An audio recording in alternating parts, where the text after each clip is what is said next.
네, 다음은 수익형 부동산 넘어가겠습니다. 수익형 부동산이란 그 꼬마 빌딩 또는 상가 오피스텔 등 같은 게 있는데요.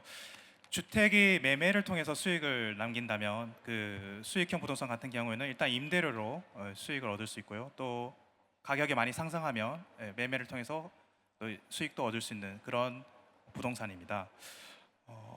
이 수익형 부동산 투자에도 노하우가 있을 것 같은데요. 먼저 김규정 의원님 말씀해 주십시오. 일단 수익형 부동산 같은 경우에 주택보다 훨씬 이 초기에 투자해야 되는 규모도 크고 가격도 좀 천차만별인데, 저희 같은 이런 일반적인 사람들이 접근할 수 있는 투자 금액대의 수익형 부동산이라고 하면 뭐 오피스텔이라던가 조그만 구분 상가라던가 뭐 섹션 오피스 같은 것들 뭐 이런 것들이 있을 텐데, 사실 좀 자산 규모가 큰 부자들이라고 불리는 분들 같은 경우에는 이런 좀 뭐 한 5억대 전후로 투자할 수 있는 소규모 뭐 구분 점포라든가 이런 분양 상품 같은 것들은 사실 좀 별 관심이 없습니다. 이용이나 운영 자체가 이렇게 뭐 좀 효율적이지도 않다 보니까. 그래서 사실은 저희가 투자하기에는 좀 금액대가 너무 비싼 오피스류를 주로 많이 찾게 되는데요. 어쨌든 저희가 오늘 부자들의 심리나 이제 성향들을 좀 알아보는 시간이니까 그 말씀을 좀 드리면, 여전히 이제 뭐 한 적게는 한 30억 정도부터 많게는 뭐 100억대, 200억대, 몇백억대까지 빌딩 물건들을 수익형 부동산 상품으로 찾는 부자들은 여전히 많습니다. 아무래도 주거용 상품 자체에도 규제가 많이 생긴 데다가 대출 같은 것도 어려워지고 수요 시장이 위축되는 상황이다 보니까 상대적으로 이제 비주거용 상품, 상업용 부동산에 대한 관심은 계속 되고 있는데요.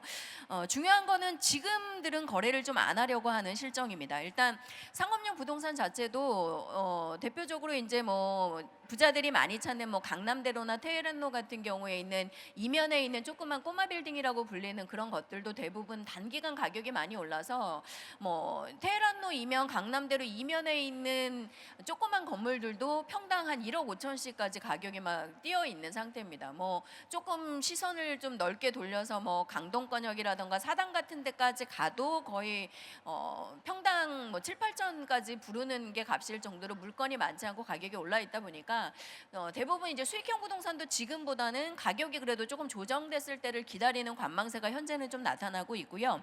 실제로 수익형 부동산, 상업용 부동산 같은 경우에도 지금 정부가 주택, 주거용 상품뿐만 아니라 이제 임대 투자 목적의 상품에 대해서도 대출 규제를 좀 강화하겠다라고 예고를 하고 있는 상태고, 금리 상승이라던가 이런 거랑 맞물려서 뭐 임대 수익성이나 공실 문제 같은 것들이 불거지면 그래도 지금보다는 물건도 좀 나오고 가격이 떨어지지 않겠냐라는 시점으로 다들 좀 시기를 내년 이후로 좀 미루고 있는 경향들이 있습니다. 그래서 만약에 저희도 이제 그런 성향들을 맞춰서 시기를 좀 조절한다면 좀 주의 깊게 생각해 볼 필요가 있을 거고요. 특히나 내년에 이제 최저임금 같은 것들이 좀 더 강화되는 상황이 오면 아무래도 영세 상인들이나 자영업 같은 임차인들의 영업력이라던가 영업 뭐 수익 같은 것들이 문제가 생기면서 공실 같은 것들이 더 생기면 아무래도 지금보다는 매수자들이 가격 협상하기가 좀 좋은 시기가 올해보다는 좀 오지 않겠냐라는 관점에서 기다리고 계시니까, 저희도 만약에 관심이 있으시다면 물건들은 살펴보시되 시기는 좀 내년으로 미루시는 것들이 좀 필요할 것 같고요. 오히려 부자들의 경우에는 그러다 보니까 이제 시기는 조율하되 이제 투자 운영 방식 또 상품을 고르는 방식에서는 좀 저희가 좀 들여다봐야 될 부분들이 있는데, 수익형 부동산이 당연히 이제 월세를 받고 캐시플로우, 안정적인 월세 흐름, 월세 수익에 이제 관심을 가지시는 투자 상품이기는 하지만, 절대적인 운영 수익, 투자 수익은 사실은 임대 수익보다는 매각 차익에서 나오는 경우가 수익형 부동산도 워낙에 많습니다. 그래서 화면에서 보시는 것처럼 부자들도 그냥 단순히 기존의 상품을 사서 그냥 기존의 것대로 월세 놓고 월세 흐름 받고 뭐 이런 거보다는 실제로 좀 낡은 것들을 사서 직접 리노베이션하거나 리모델링을 해서 부동산 자체의 가치를 끌어올리는 투자 방식을 선호하는 경우가 일반적입니다. 그래서 최대한 좀 용적률을 훨씬 더 크게 더 새로 지을 수 있거나 아니면 이제 리폼이나 리노베이션을 통해서 테넌트를 바꿔서 임대 수익률을 절대적으로 더 높일 수 있을 만한 낡은 부동산 찾기에 좀 주력을 하고 계시고요.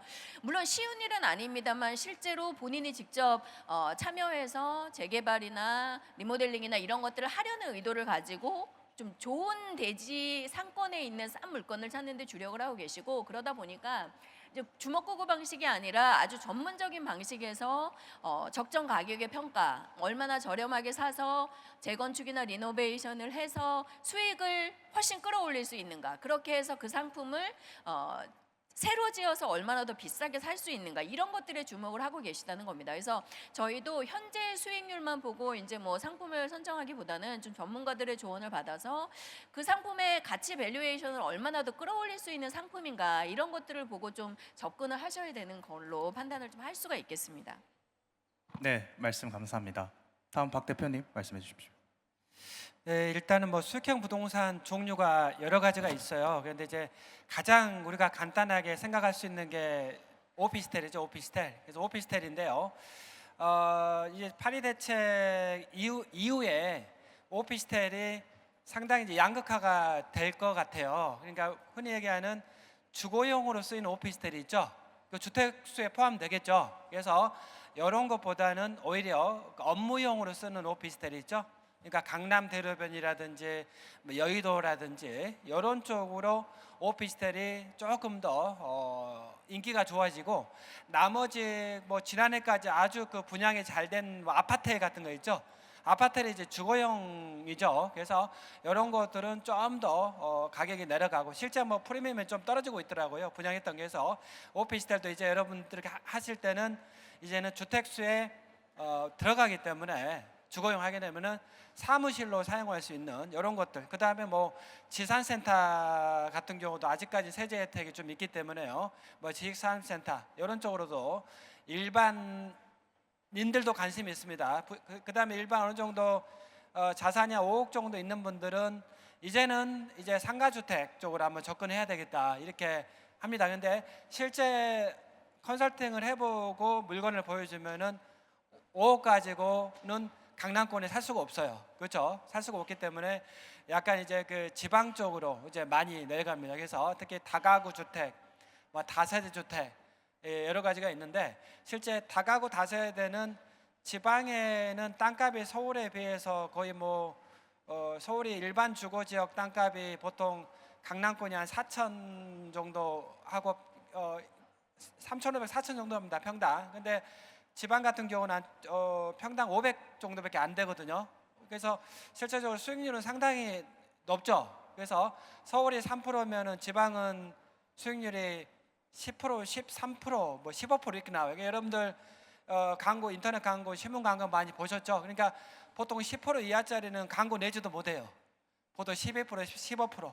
근데 장단점이 있습니다. 그래서 일단은 황금성이 약간 떨어지겠죠. 그렇죠? 지가 상승률은 높겠어요, 낮겠어요? 낮겠죠. 자, 그래서 일단은 지방 같은 경우도 단순히 수익률만 보고, 또 일부 지방 같은 경우는 임대관리회사가 직접 입금을 해줍니다. 여러분들이 서울 분들 같은 경우는 가장 고민이 그거예요. 지방의 수익형 부동산, 상가주택, 다가구주택, 서울의 반의 반값이네, 월세는 따따블이네 하고는 싶은데 마지막에 주저하세요. 이거 내가 어떻게 관리하지? 그렇죠? 세입자가 10명, 12명인데 그러면 저도 하지 말라고 그래요. 그러면 어떤 경우 해야 되냐? 지방 같은 경우도 임대 관리 해주는 데가 있어요. 일반 중개업소가 아니고 자기 관리 임대. 아셨죠? 그럼 결론은 뭐냐면은 15일 날 날짜 되면은 그냥 들어와요. 세입자 있든 말든. 그렇죠?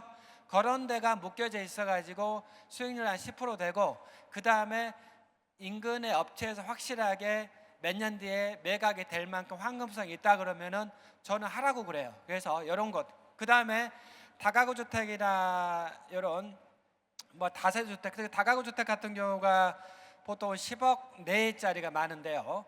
요거 같은 경우는 실제 본인이 거주하면서 직접 월세를 넣는 이런 상품이기 때문에 은퇴자들이 상당히 관심이 많고요. 그 다음에 조금 더 공부를 하신 분들은 단독주택을 직접 삽니다. 사가지고 직접 본인이 직접 지어요. 다가구 다세대 직접 지어요. 지어가지고 1층에 이제 상가 놓고 2, 3층에 원룸 투룸 넣고 월세를 직접 받고 뭐 이런 경우도 있기 때문에, 최근에 사실 아파트 가격은 10년 동안에 거의 안 올랐어요. 2% 올랐어요. 2% 올랐다가 이제 규제 때문에 다시 좀 주춤하는데요. 단독 주택 가격이 상당히 많이 올랐어요. 10년 동안. 그렇죠? 3배, 4배. 한옥은 뭐 7, 8배. 그렇죠? 자, 그래서 실제로 단독을 사 가지고 이런 시행을 하고 하기 때문에 단독 주택 같은 경우가 지금도 사실상 물건 좋은 거 그건 가격이 부르는 게 값이죠. 자, 그래서 이런 것들도 토지 이용 계획 확인서 떼어봐 가지고 몇 종을 사야 돼요? 몇 종? 3종이에요, 2종이에요? 2종이 좋죠. 2종. 그다음에 뭐 일조권 같은 거 뭐 돌이키고 이제 북향 사야 되고, 그래서 이런 것까지 해서 실제 시행을 하고 우리 김 의원님 말씀하셨다시피 직접 그 상가 건물 같은 경우도 즉 레노베이션 하거나 그다음에 용적률을 올릴 수 있는 거를 우리가 추천을 해요. 왜냐하면은 뭐 밋밋하게 상가주택 제가 추천할 수가 없잖아요. 그래도 저도 전문가인데, 그래서 이거를 사게 되면은 나중에 한두 개 층 더 올릴 수 있다. 이런 것들 제가 실제 설계를 해가지고 이렇게 추천하기도 하고 그렇기 때문에 약간 일반인들은 일단 월세 보고 사요. 월세 보고 아셨죠? 그러니까 자산가들은 월세 보고 월세가 낮더라도 미래 가치 보고 용적률이 더 찾아먹을 수 있고 레노베이션 가능한 삽니다. 이 차이더라고요. 그래서 한 번 더 여러분들이 공부를 한다고 봤을 때는 약간 이제 그 개발업자의 관점에서 건축업자의 관점에서 바라봤을 때는 여러분들이 아파트를 사가지고 오를지 내릴지는 저도 잘 모르겠어요. 저도 정부에서 갑자기 뒤통수 때려버리니까. 그런데 상가주택이나 단독주택은요 어지간하면 돈 벌어요. 땅만 잘 살면. 그렇죠?